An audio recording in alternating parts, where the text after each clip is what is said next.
Olá! Começa agora o Cenário Entrevista e hoje você tá vendo que tá um pouquinho diferente, mas é por um bom motivo. A gente entrevista via Zoom a ex-senadora e ex-ministra do Meio Ambiente, Marina Silva. Bem-vinda, ministra! Obrigado, Wesley, obrigada por estar aqui nessa conversa com você, com a Paula e com aqueles que nos acompanham. Conosco também está a diretora da revista e agência Cenário, Paula Litaif. Olá, Paula. Uma honra tê-la conosco aqui na Cenário. Obrigada. Senadora, a senhora já foi vereadora, foi deputada estadual, foi ministra do Meio Ambiente, senadora por 2 mandatos. A senhora tem uma penetração também muito grande na base evangélica e hoje se fala muito numa terceira via para a eleição do ano que vem. A senhora, como uma representante do meio ambiente, um tema que é tão discutido no mundo inteiro hoje em dia, a senhora seria uma ótima candidata para 2022? A senhora será candidata o ano que vem? Bem, primeiro eu acho que a gente tem que pensar as eleições de 2022, não apenas a partir dos nomes que estão postos ou os que ainda poderão vir a se colocar no cenário político para 2022, mas a partir dos problemas que o Brasil está enfrentando. Nós estamos vivendo uma situação de uma gravíssima crise econômica, de uma crise social com mais de 23 milhões de pessoas em situação de pobreza, passando fome. Nós tivemos a perda de mais de 600 mil vidas, onde uma boa parte dessas vidas poderiam ter sido poupadas se não fosse a negligência do governo na compra de vacinas, na orientação correta para que as pessoas fizessem o uso da máscara, o isolamento social, além das graves denúncias de corrupção na aquisição dessas vacinas. Ou seja, discutir eleição não é só discutir nome, é discutir projeto de país. Como é que a gente faz para tirar o Brasil da crise econômica, da crise social, da crise sanitária e, principalmente, da crise de valores. Eu já fui candidata por 3 vezes e o que eu estou me dispondo nesse momento é participar do debate para que, em lugar de discutir apenas como ganhar o poder, a gente discutir como reverter essa situação de degradação que o nosso país está vivendo.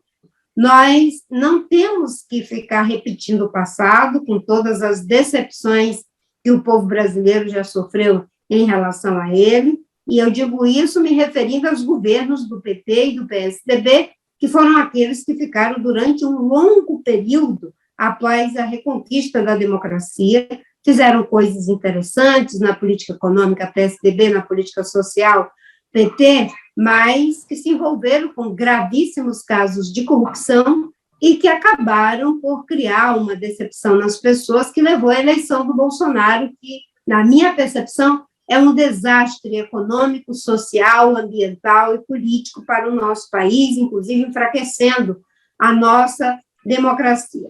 Não temos que repetir esse passado, mas também não podemos ficar reféns do presente que hoje temos, porque ele está enterrando o Brasil, o que eu tenho defendido. Vamos discutir um projeto de país que enfrente o problema da desigualdade social, da defesa do meio ambiente, do uso sustentável dos recursos naturais, de recuperação econômica em bases sustentáveis, e, a partir daí, vamos verificar qual é o melhor nome para tornar esse projeto vitorioso. E, mais do que isso, qual é o pacto de sustentação, qual é o acordo político para sustentar esse novo projeto de país. Por quê? Essa postura de ficar, digamos, na fila, querendo ser você o candidato, você o escolhido, é o que tem levado o Brasil a essa situação, que as pessoas não discutem o projeto, discutem o nome de pessoas. Eu quero saber qual é o projeto, fazer o debate, e se tiver um bom nome e que tenha condição de levar essa proposta à vitória, e mais do que levar à vitória, implementar, combatendo pobreza, combatendo corrupção, combatendo a destruição da Amazônia, do meio ambiente, né, tendo critérios de transparência em relação à gestão pública, o meu esforço será de apoiar algo dessa magnitude. Agora, isso não está dado ainda, preciso ser construído e eu tenho participado do esforço dessa construção. Bom, Paula, sua pergunta, por favor. Senadora, a revista Cenário, a agência Cenário, ela tem uma abrangência bem maior na região norte e nos estados da Amazônia Legal. E no Acre, jornalistas me comentaram que existe aí uma possibilidade da senhora vir candidata a senadora. Existe um burburinho lá no Acre, principalmente em Rio Branco, onde a senhora nasceu. A primeira pergunta seria essa: a senhora descarta essa possibilidade? Sim, quer vir apenas numa eleição em nível nacional? Seria ponto 1. E ponto 2, como o Brasil consegue se livrar de toda essa dependência do Centrão?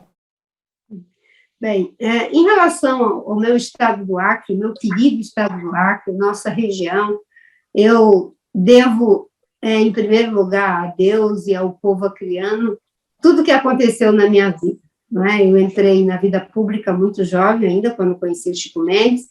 Mesmo antes de estar num partido político, eu já me considero uma pessoa que atuava no espaço público como militante do movimento estudantil, do movimento sindical, ajudei a fundar a CUT, depois fui eleita vereadora, deputada estadual, senadora, fui ministra do Meio Ambiente, fui senadora por 2 vezes, e tudo isso eu devo ao meu querido estado do Acre. Então, eu já dei uma contribuição para o estado do Acre, em todas essas frentes de trabalho a que me referi.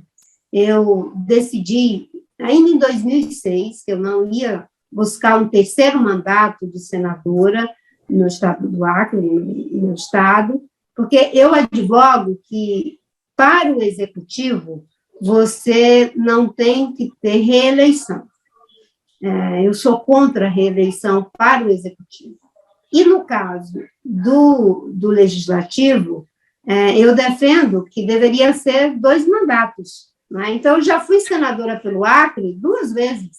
Né? Eu fui deputada estadual, eu fui senadora, eu fui candidata a deputada federal constituinte, ainda muito jovem, tive uma linda votação, fui a 5ª mais votada para uma bancada de 8 senhores deputados, então o Acre já foi muito generoso comigo, mas eu não coloquei meu nome para nenhuma disputa eleitoral e estou ajudando a Rede Sustentabilidade, que é o meu partido. A senadora Heloísa Helena tem trabalhado muito para que a gente consiga atravessar a cláusula de barreira.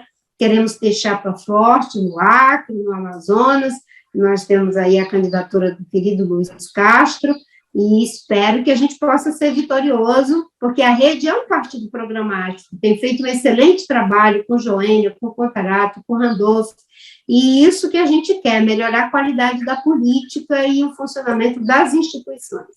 Como se livrar do Centrão, senadora? Bem, acho que do Centrão a gente se livra com um projeto de país que não contemple o uso dos recursos públicos em benefício de grupos que querem se perpetuar no poder. A gente se livra do Centrão quando você ganha, deixando muito claro que não vai ter espaço para aqueles que querem abocanhar o poder às escuras, porque o Centrão ele não tem face, ele não tem rosto, é uma coisa difusa, não é? É um grupo de parlamentares que criaram, inclusive, agora um orçamento secreto, aquilo que era o mensalão virou orçamento secreto, só que com um ato institucionalizado, é a corrupção normativa, de pegar dinheiro público para fazer aliciamento de voto no Congresso, para manter bases cativas dentro do Congresso Nacional. Quando não tem a ver com recursos públicos sendo direcionados para suas bases, tem a ver com medidas que são contrárias aos interesses dos brasileiros, como é o caso de querer liberar a mineração em terra indígena, acabar com os processos de criação de terras indígenas, acabar com os processos de licenciamento e ainda regularizar áreas que foram roubadas da União. A gente acaba de ter um dado sobre desmatamento e, infelizmente, os estados que mais desmataram, o estado do Pará, o estado do Amazonas, aonde a gente sabe que o Centrão tem feito de tudo para facilitar a vida daqueles que estão destruindo o maior patrimônio do povo brasileiro, que é a floresta amazônica. Senadora, a participação do Brasil na COP foi vergonhosa, né? O ministro do Meio Ambiente foi só no final da COP, montou uma mini COP aqui no início. O presidente Jair Bolsonaro sequer apareceu, foi cumprir outras agendas, né, em outros lugares. E se discutiu na COP 26 o mercado de carbono. A senhora não acha que essa discussão de venda de carbono é uma discussão muito sofisticada, pensando no ribeirinho, naquele amazônida que está no pé da floresta e não enxerga dessa forma? Ele tem outras necessidades. A senhora não acredita que a gente está discutindo uma coisa muito grande e deixando de olhar para essas pessoas que estão lá no pé da floresta? Acho que as duas coisas não são incompatíveis. Aliás, as pessoas que estão no pé da floresta, eu gostei do que você falou, são as que mais preservam. Essas pessoas, inclusive, elas devem ser reconhecidas como são os povos indígenas, os ribeirinhos, os que vivem do extrativismo tradicional. Essas pessoas, inclusive, conseguiram agora, na COP 26, pela primeira vez, recursos para poder desenvolver seus projetos. Isso é muito válido e muito necessário, porque a mudança do modelo de desenvolvimento, a transição para uma nova economia, requer assistência técnica, requer financiamento, requer suporte para criar novas cadeias de valor, desenvolver, né, o que os especialistas chamam de bioeconomia, e que essas comunidades precisam de apoio. Agora, discutir o mercado de carbono, regulamentação desse processo, não é incompatível com discutir os recursos para ajudar os países vulneráveis a fazerem a transição para um novo modelo de desenvolvimento, que, infelizmente, foi isso que não andou. Os 100 bilhões que é para ser alocado a cada ano para países vulneráveis da Ásia, da África e da América Latina não andou como deveria, o que é lamentável, porque o mundo investe cerca de 4 a 6 trilhões de dólares para destruir o meio ambiente, principalmente lançar CO2 na atmosfera, que está aquecendo o planeta, e não é capaz de mobilizar os 100 bilhões para reverter esse processo e atenuar os danos que já estão sendo causados, principalmente para os mais vulneráveis. Nós mesmos já estamos vivendo sobre os efeitos das mudanças climáticas. Essa crise hídrica que nós tivemos foi em função do agravamento das mudanças climáticas, e vai piorar. Por quê? Quanto mais se destrói a Amazônia, no nosso caso, menos chuva nós teremos, mais baixa de reservatório, mais escassez de energia, mais elevação dos preços. E isso vai afetar, e já está afetando, em alguns casos, a própria agricultura brasileira. Paula? E, recentemente, o governador de São Paulo, João Dória, ele anunciou, via Fundação de Amparo à Pesquisa do Estado de São Paulo, um investimento na ordem de 100 milhões, que deve ser estendido para até 500 milhões para pesquisas sobre a Amazônia. Será voltado para os estados da Amazônia. Primeiro, como a senhora vê isso? Como a senhora avalia isso? Porque isso, obviamente, deveria partir aí do governo federal, e a gente sabe que o governo federal não está nem um pouco preocupado em pesquisa, principalmente relacionada à Amazônia. E como a senhora avalia a conduta e o comportamento do governador de São Paulo em tomar essa decisão? Bem, eu acho que no caso da Amazônia, ela é responsável pelo regime de chuva da América do Sul. Segundo o pesquisador Carlos Nobre, cerca de 70% do PIB da América do Sul tem relação com as chuvas que são produzidas pela Amazônia. Imagina só, 70% do PIB. No caso do Brasil, isso ainda é maior. O estado de São Paulo, quem não se lembra, que recentemente a gente teve aquele fenômeno da chuva da cor de carvão que aconteceu em função do desmatamento da Amazônia. E quando baixam os reservatórios, quando diminui o regime de chuvas, estados como São Paulo, como Minas Gerais, Espírito Santo, Rio de Janeiro, são altamente prejudicados. Então, ajudar a que se tenha alternativas para desenvolver pesquisa em relação à Amazônia, eu já venho defendendo isso há muito tempo. Aliás, era muito importante que o Brasil compreendesse que, no caso da Amazônia, todos os estados, de alguma forma, são tributários da Amazônia. Sem a Amazônia não se teria chuva, sem a Amazônia a temperatura da Terra aumenta de forma tal que seremos todos prejudicados. Então, os estados têm a obrigação de ter essa atitude solidária em relação à pesquisa. Infelizmente, isso está acontecendo muito tardiamente, porque a gente já está vivendo sob os efeitos das mudanças climáticas. Então, essas ações de pesquisa são todas muito bem-vindas, e, infelizmente, isso já era para estar acontecendo há muito tempo. A ciência já vem alertando há muito tempo de que o que está ocorrendo no Brasil e no mundo ia se agravar, e agora, quando você vê chuvas, deslizamentos, enchentes em São Paulo, no Rio de Janeiro, tudo já tem a ver com o problema das mudanças climáticas, e, no caso do Brasil, o maior vetor desses desastres tem a ver com o desmatamento. Vamos falar agora da pandemia, né, que felizmente a gente acreditamos que está passando. Manaus viveu um caos no começo do ano, crise de oxigênio, pessoas morrendo por falta de ar, e a CPI da pandemia também com muita luta dos senadores, do Randolfo Rodrigues, da Rede, que foi ao STF para que ela fosse implantada no Senado. A senhora acredita que faltou um punho firme, uma senadora como a Heloísa Helena gritando um esteja preso para um Pazuello, por exemplo, na CPI? E a senhora acredita que o Bolsonaro deveria sim ser julgado pelos crimes de genocídio indígena?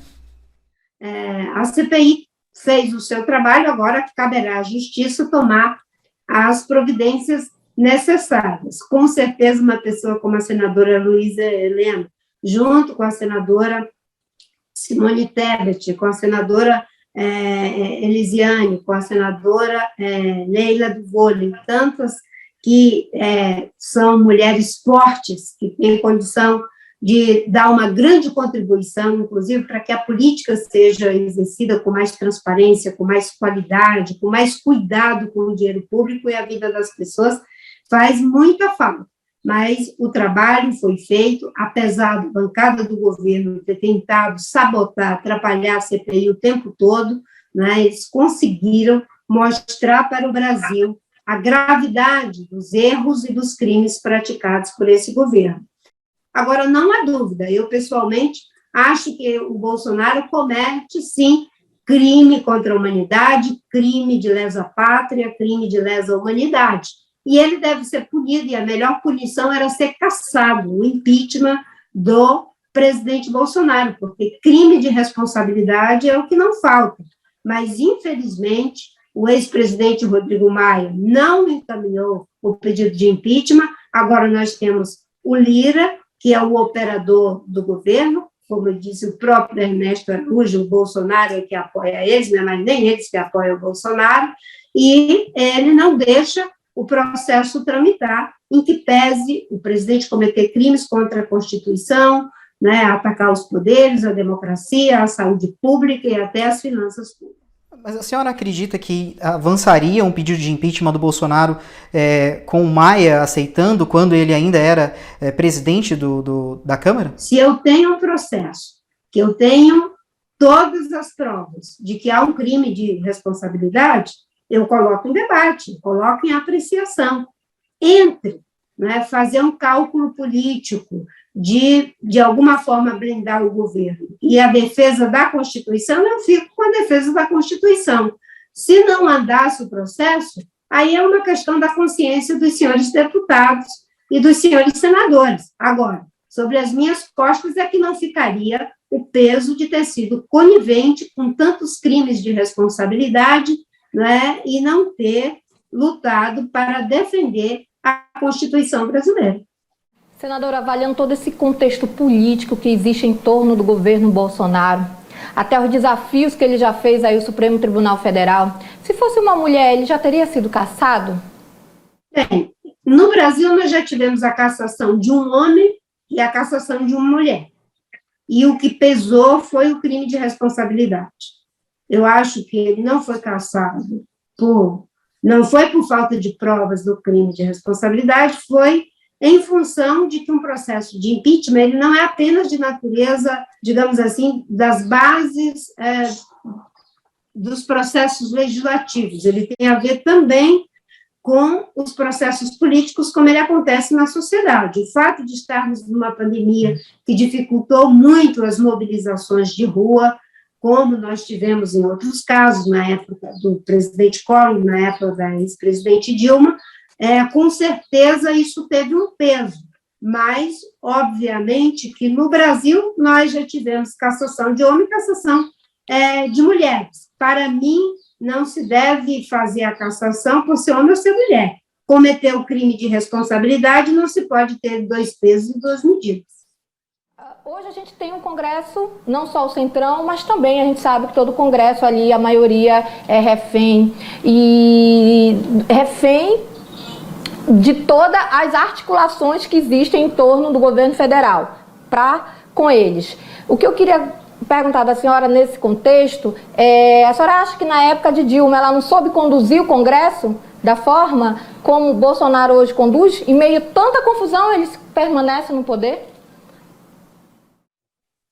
Bem, eu acho que são contextos completamente diferentes, que têm a ver com uma série de articulações políticas. O Centrão também estava na base da presidente Dilma, como teve na base do Fernando Henrique, como teve na base do Lula, enfim, de todos os governos. Nesse momento, ele está na base do Bolsonaro, e o Bolsonaro vem tentando manejar essa situação. O Bolsonaro, apesar de todos os crimes que tem praticado contra a vida, contra o meio ambiente, contra os direitos humanos, de ser um pária internacional hoje, com certeza, que ninguém quer estar perto dele, ele consegue manter uma base social de sustentação que é até espantosa diante de tantos crimes que são cometidos em prejuízo da vida. Agora, no caso daquele processo que tivemos, havia uma grande mobilização da sociedade civil.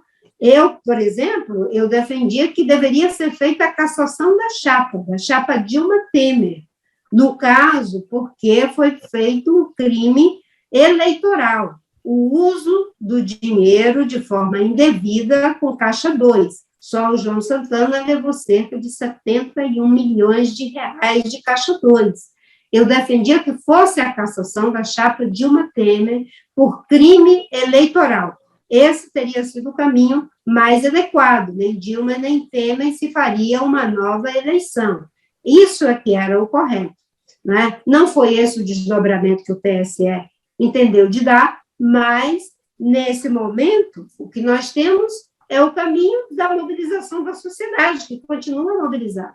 Agora, é claro que tem uma parte que, ainda que diga que é a favor do impeachment do Bolsonaro, mas gosta da polarização, porque tem sempre essa avaliação de que, com o Bolsonaro, é mais fácil ganhar a eleição, mesmo com todo o prejuízo que ele está causando ao meio ambiente, ao desenvolvimento econômico, social, com 23 milhões de pessoas passando fome, com as piores situações. Bolsonaro é uma pessoa que veta um projeto que queria colocar a banda larga para professores e alunos, que iria beneficiar 2 milhões de professores e mais de 18 milhões de alunos que não têm acesso à internet. E o presidente vetou. É esse governo que tem alguns que acham melhor que ele fique sangrando do que ter um esforço maior para que se faça a cassação e o Brasil não tenha que viver essa agonia.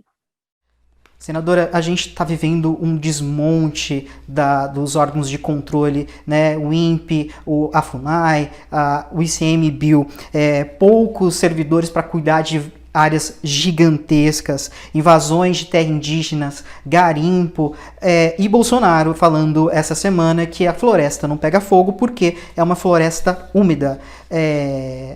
Bolsonaro é ignorante no tema meio ambiente? Não, ele é de má fé. O Bolsonaro, ele usa esse discurso de má fé e ele, o tempo todo, lança mentiras uma atrás da outra. É uma floresta úmida? Com certeza não temos ainda incêndios naturais na Amazônia, mas nós temos os incêndios artificiais. Não por acaso o próprio INPE coloca que os incêndios na Amazônia são em função do desmatamento. Os incêndios que acontecem, eles acontecem porque a floresta é derrubada, depois ela é desidratada, vai secando, essa matéria orgânica é ateada fogo nela, e nós temos aí todos esses incêndios que a gente vê ano após ano. É um processo em que, artificialmente, por ação humana, por ação criminosa, a floresta é derrubada e depois é ateado fogo. Quando ele diz é uma floresta úmida, não pega fogo, né, ele está especulando, ele está sofismando, ele está praticando uma meia-verdade. Não existe mentira pior do que uma meia-verdade, porque destruindo a floresta com incêndios propositais, o que vai acontecer é que ela entra num processo de salinização. E aí sim começará a ter incêndios naturais, como acontece no Cerrado e em outras conformações florestais. Mas o que acontece hoje é um incêndio criminoso, por derrubada, por queimadas que são feitas propositadamente. O mundo vê isso, né? O mundo inteiro. Ele pensa que os árabes não têm acesso às informações dos satélites. O mundo inteiro sabe onde está acontecendo cada polígono que está pegando fogo nesse momento na Amazônia. Voltando aí à questão da pandemia, a Articulação dos Povos Indígenas do Brasil, a APIB, formulou e denunciou formalmente Bolsonaro no Tribunal de Haia. A senhora tem esperanças que o presidente possa ser julgado em Haia? Olha, eu acho que os povos indígenas estão fazendo a nossa parte. Aliás, fomos muito bem representados, né, na plenária de abertura da COP26 pela Chay Surui. Depois fomos muito bem representados pela Alice Pataxó no Encontro dos Jovens, e os povos tradicionais, quando eles dizem que está sendo cometido, né, um crime contra a humanidade em relação ao genocídio que é praticado pelos povos indígenas, é só a gente verificar, né, o que a imprensa trouxe esse final de semana que está acontecendo com os Yanomamis. As crianças estão totalmente desnutridas, contaminadas pelo mercúrio do garimpo ilegal, sem assistência médica. Como é que a gente vê uma base que deveria de ser de saúde, sem a cobertura, toda furada, toda apodrecida, sem as mínimas condições para os agentes de saúde, as pessoas ardendo em febre, morrendo à míngua? Isso é, sim, um genocídio que está sendo praticado, e os povos tradicionais, os povos indígenas, têm toda a razão em levá-lo para o Tribunal de Haia, não é? E o que eu espero é que ele possa pagar pelos crimes que vem cometendo, principalmente contra a vida, não é? No caso da Covid, nós tivemos uma quantidade enorme de pessoas que não teriam morrido se o governo não tivesse sido negligente, incompetente e indiferente com a vida. No caso dos povos indígenas, eles estão entregues à própria sorte. Senadora, vamos falar agora um pouco sobre a situação dos povos indígenas em Roraima, mais especificamente o povo Yanomami. A revista Cenário deu uma matéria hoje informando que 8 em cada 10 crianças Yanomami sofrem com deficiência nutricional. Atrelado a essa questão de fome, temos também os ataques dos garimpeiros, que aí eles não estão vendo se é criança, se é adulto, estão matando indígenas em Roraima, e nós não percebemos nenhuma ação nem do governo estadual de Roraima e nem do governo federal. De que forma a Rede de Sustentabilidade pode ajudar nisso e o que vem fazendo no Congresso? Bem, a rede acionou judicialmente o governo Bolsonaro para que ele dê atendimento aos povos indígenas, particularmente nessa situação degradante do povo Yanomami. Além de 8 em cada 10 estarem desnutridas, 4 em cada 10 estão contaminadas por mercúrio, que tem consequências para o resto da vida dessas crianças, com graves problemas neurológicos. O que a Rede de Sustentabilidade tem feito, além da denúncia, é acionar judicialmente para que o governo, em função de determinação judicial, como já fizemos em outras oportunidades, seja obrigado a dar o atendimento a essas comunidades. E, obviamente, que isso é algo inaceitável que a gente está vendo. É preciso rearticular o atendimento de saúde, o socorro a essas comunidades, os processos de fiscalização por parte da Polícia Federal para não permitir a continuidade do garimpo ilegal que leva surto de sarampo, surto de gripe. Agora nós temos aí o problema da malária, que tem a ver com aquelas crateras que são abertas na floresta. Enfim, né, nós acionamos judicialmente o governo para que ele possa dar o atendimento às comunidades e acabar com essa situação de conivência com o garimpo ilegal, com os criminosos que atacam as comunidades.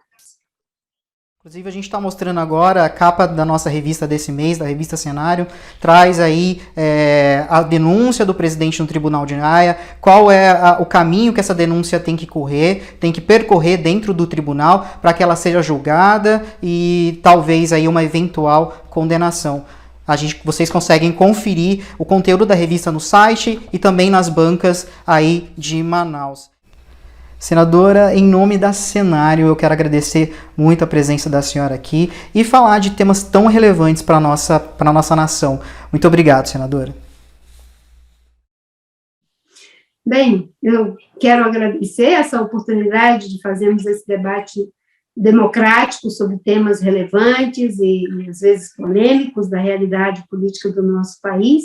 É muito importante a gente poder pensar o processo político, inclusive, como disse a Paula, né, com a contribuição das mulheres. Nós vimos que as mulheres foram as que conduziram melhor a pandemia no mundo inteiro, né, e essa realidade de poucas mulheres na política, agora, nesse momento, ela precisa ser reparada. Nós somos mais de 50% da população, temos que aumentar nossa representação no Senado, na Câmara dos Deputados, nas Assembleias Legislativas, nos governos, em todos os lugares.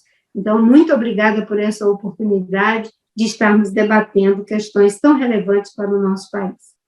Senadora, muito obrigado por falar com a gente, viu? Muito obrigado pelo seu tempo. E você aí que assistiu a gente até aqui, siga as nossas redes sociais e acompanhe todo o nosso conteúdo na internet através do site revistacenarium.com.br. A gente se vê. Até mais.